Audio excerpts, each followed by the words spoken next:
So, the Oscars happened last night, and I will say, it was a relatively interesting ceremony. Some interesting things happened, some relatively set in stone things happened, but overall, I'd say it was a pretty crazy night.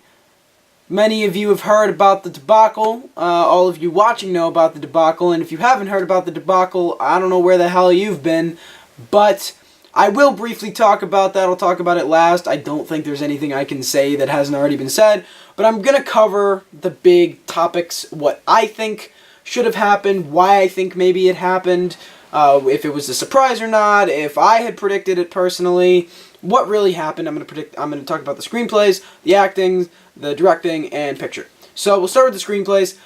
When I made my predictions, I said something stupid. I said Fences would win adapted screenplay. I don't know why I said that. I will say I wrote Moonlight on my ballot. We were filling them out last night. I was at an Oscar party. I did write down Manchester and Moonlight. I ended up getting those right. Moonlight winning adapted screenplay, I actually do think helped to show the Academy's love for Moonlight. They really did end up loving it. And a reason that I didn't end up predicting Moonlight to win a whole lot was I thought it losing Best Cast at the SAG Awards to Hidden Figures was almost a telltale that it wasn't necessarily in the best of shape to win big awards. But it ended up taking screenplay, which I think was sort of a big sign of, okay, Moonlight actually has a fair bit of traction. By this point in the award ceremony, Mahershala Ali had already won supporting actor. I'll get to that in a little bit. But I think the screenplay winning was almost a bit of a cementation for Moonlight to actually pick up a lot of speed when getting into the Best Picture category. I think that it was a very, very tough category. I have to say, that is a hard category to pick. I did not envy the Academy in either original or adapted. I think both of them were stacked.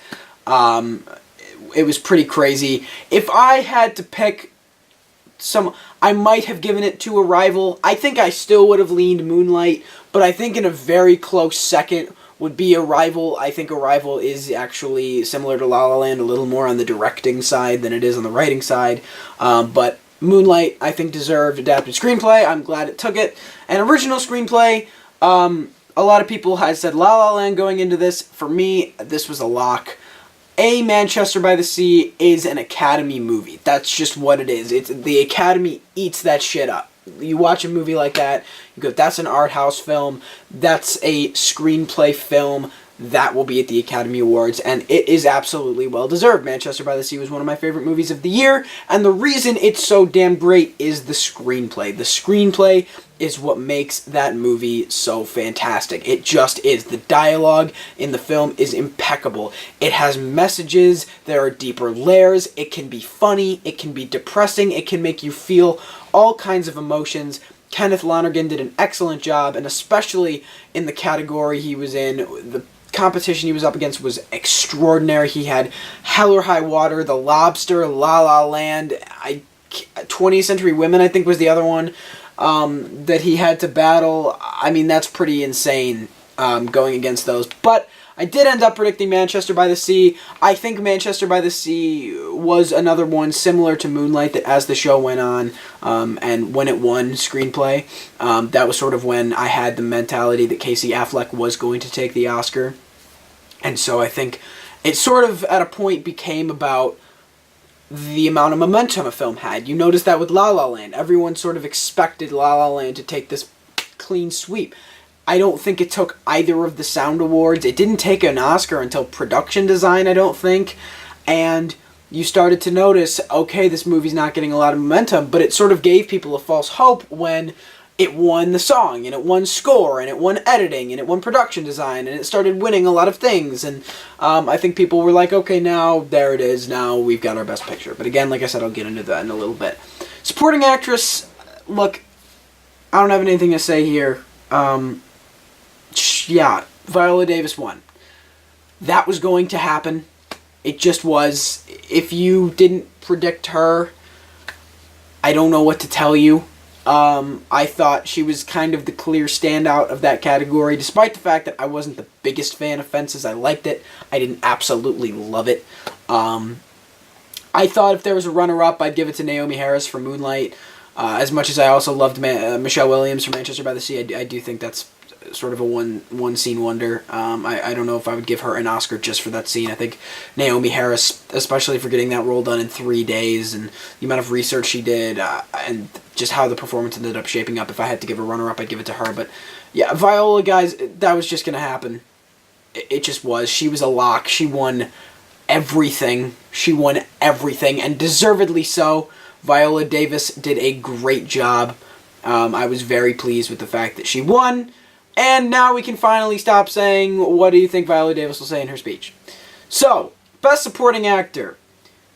I was wrong. I was, and I'm willing to admit that. I said from the beginning of my predictions video, I'm making an unorthodox choice when I picked Lucas Hedges. I feel I gave a good reasoning for it. I feel I gave a solid reasoning for it.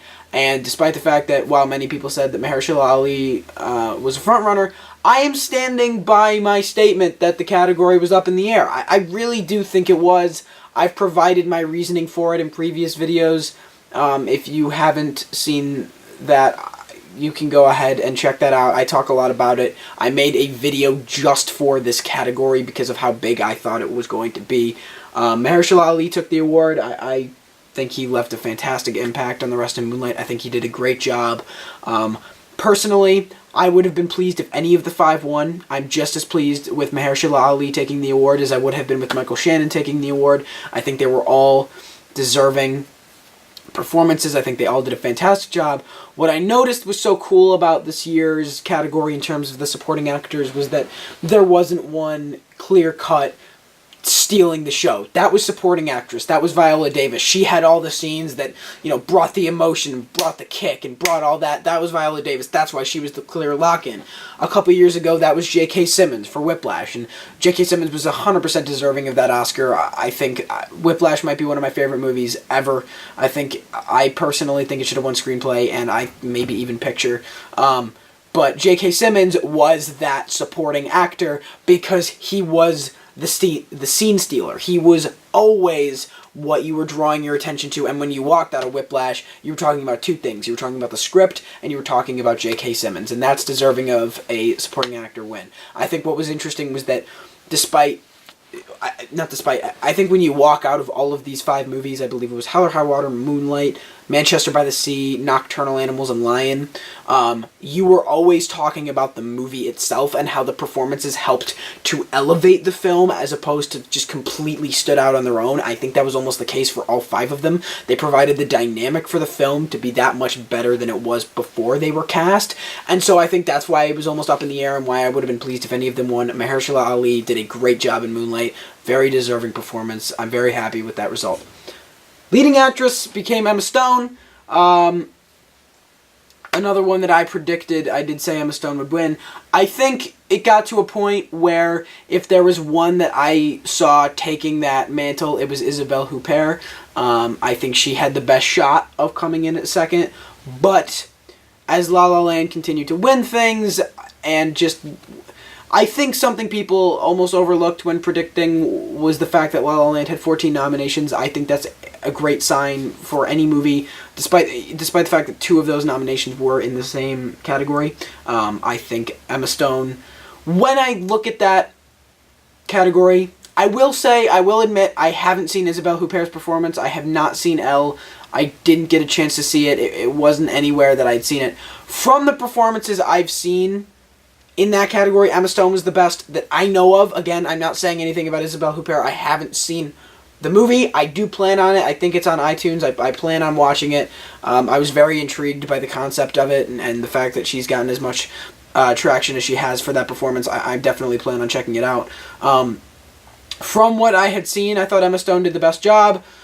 I can't talk about what really should have won, considering the fact that I haven't seen all the performances, but I think Emma Stone, as award season moved forward, as she won the Globe, and as she won the BAFTA, and as she won the SAG, people started to go, okay, I see, she's becoming more of a frontrunner. And she did.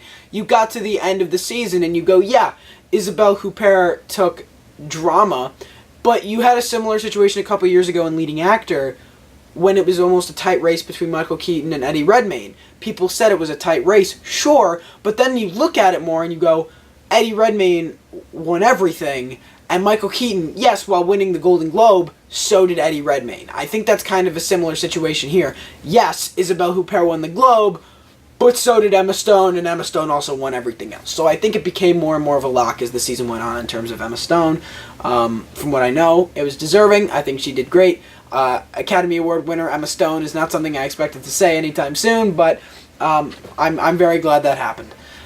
Leading actor, I still believe, was kind of a 50-50 shot. I think Denzel or Casey Affleck was going to take that award, and I do think as Fences continued to lose awards like Screenplay and certain awards like that, and Manchester took Screenplay, I started to become more and more certain that Casey Affleck was going to win.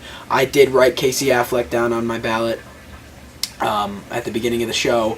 I sort of became more convinced that he was going to win, despite the SAG Award. I think the SAG Award was sort of the major throw-off. I think that was what kind of started leaning people towards, well, shit. I think if Casey Affleck had won the SAG, he would have been the clear front-runner, because Denzel, like I said, Denzel wasn't even nominated for the BAFTA, but I think Denzel taking the SAG Award was what sort of threw people off and made people go, oh, shit, okay, I don't know what's going to win now, and Casey Affleck ended up coming on top. I do think I can say this. I've seen all the performances. I thought Casey Affleck was the best of the people nominated. While Denzel was close, I would put Casey Affleck above him. Just the subtlety of his performance and what he's able to bring from what seems like doing little is actually doing a lot. And that's what really makes a great art house performance, especially in a movie like Manchester by the Sea.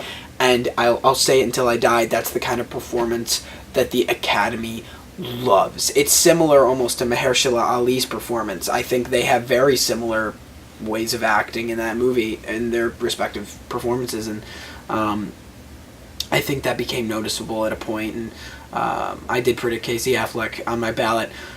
But a couple weeks ago, I was still just torn. I didn't know if I should pick Denzel or Casey, but I ended up picking Casey Affleck. Best Director was Damien Chazelle. This was another one I sort of saw coming, and I think why he won is the fact of the matter that La La Land is spectacular because of its directing. What I find interesting about Damien Chazelle and his current filmography, he has two major films right now. He has Whiplash and he has La La Land, and each of them show off different talents of his. Whiplash shows off his screenplay skills tremendously. I think that's one of the best, most intelligent screenplays I've heard in a long time. And La La Land is pure direction. Another Day of Sun is just pure evidence of that. It's a movie that is completely elevated by its direction. I think he did have the best direction. While Moonlight Barry Jenkins might be a close second, I think Moonlight taking adapted screenplay showed that maybe that was more of a strength for that movie than its direction. And La La Land losing screenplay and winning direction showed that it was more direction, so I think that's why Damien Chazelle won director. I'm very happy with that. I was pulling for him when he didn't even get nominated for directing Whiplash. I was very upset, and I'm still upset. I think he was a little nicked for Whiplash. I think that movie was heavily overlooked in terms of its direction and its writing, especially its writing. But I'm happy Damien Chazelle took it, and I very much look forward to First Man with Ryan Gosling. I'm very interested to see how he'll handle a biopic. And then you get your Best Picture. And this is the one everyone's talking about, because they fucked up, to say the least. I don't blame Warren Beatty. While maybe he could have handled it better, I don't blame him. I think throwing around blame is the wrong thing to do. I think it's one of those things that we should say, hey, that was cool, we saw it. That's only ever happened. I think this is the first time that's ever happened.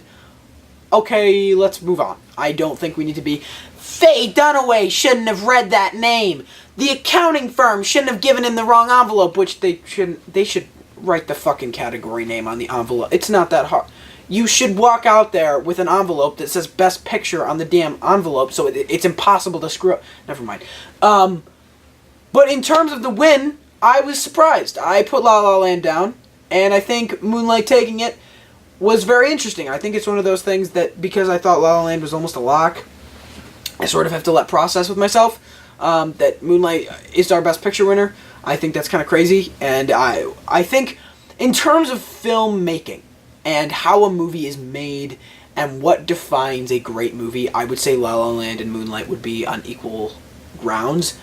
But what's unusual about it is that they're on complete opposite sides of the spectrum. La La Land is a happy, upbeat musical comedy, and Moonlight is everything I just said. It's the polar opposite. And I would say they're both on equal grounds in terms of filmmaking, because they're on complete opposite sides of the spectrum. You could say Moonlight's more screenplay, and you could say La La Land is more direction. I think they're on complete opposite sides, and that's what makes them so hard to compare, and that's why I don't envy the Academy in voting in this category. I think picking between Moonlight and La La Land is almost impossible. I can't point to one of those movies and go, that one's better than that one, or that one's better than that one. Did I enjoy La La Land more? Of fucking course, because you're supposed to. You're not really supposed to enjoy Moonlight. You're supposed to become invested into it and go into that world and feel the way those characters feel. La La Land, you're supposed to do all that, but have a smile on your face. You're not necessarily supposed to do that with Moonlight. So I wouldn't talk about which movie is better necessarily, but I'm pleased with Moonlight's win. I think that is a very good step for the Academy to take. I think it very well could have been the right choice to make. And at the end of the day, when going into this award show, it was either La La Land or Moonlight. One of them was going to win, and I would have been happy either way. Moonlight, again, was not in my top 10 favorite movies of 2016. While I think it was one of the top 10 best, absolutely, it just, I didn't walk out of that and go, man, how much did I love that movie? It's the same thing with like 12 Years a Slave. I walked out of that movie, just, that was an incredible piece of filmmaking. I didn't go, wow, I enjoyed that movie. You know, like there are movies that you can enjoy and movies you're not necessarily supposed to enjoy.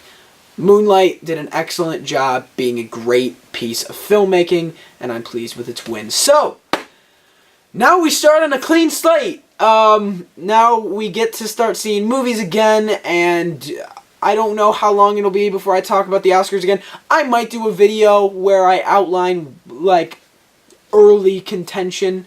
I do enjoy doing that, kind of looking into the year and going, that has a shot and that has a shot.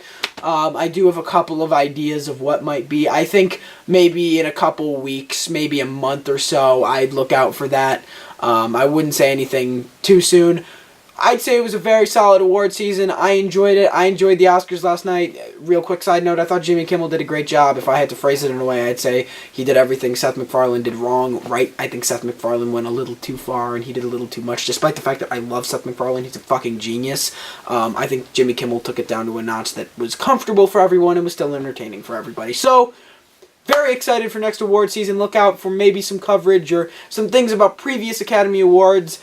But thank you guys so much for watching. I plan on continuing to pump out videos. I actually have a lot of different videos I want to make, some being more video essay type videos. I want to make an entire video centering around Arrival and why it represents what great filmmaking is. So look out for stuff like that. Thank you so much for watching and sticking with me this entire award season. I want to know, did you watch the Oscars? Did you not watch the Oscars? Did you enjoy it? Did you agree? Did you disagree? Did you not enjoy it? Let me know in the comments below. If you enjoyed, leave a like, subscribe. I hope you guys enjoyed, and I will see you all next time.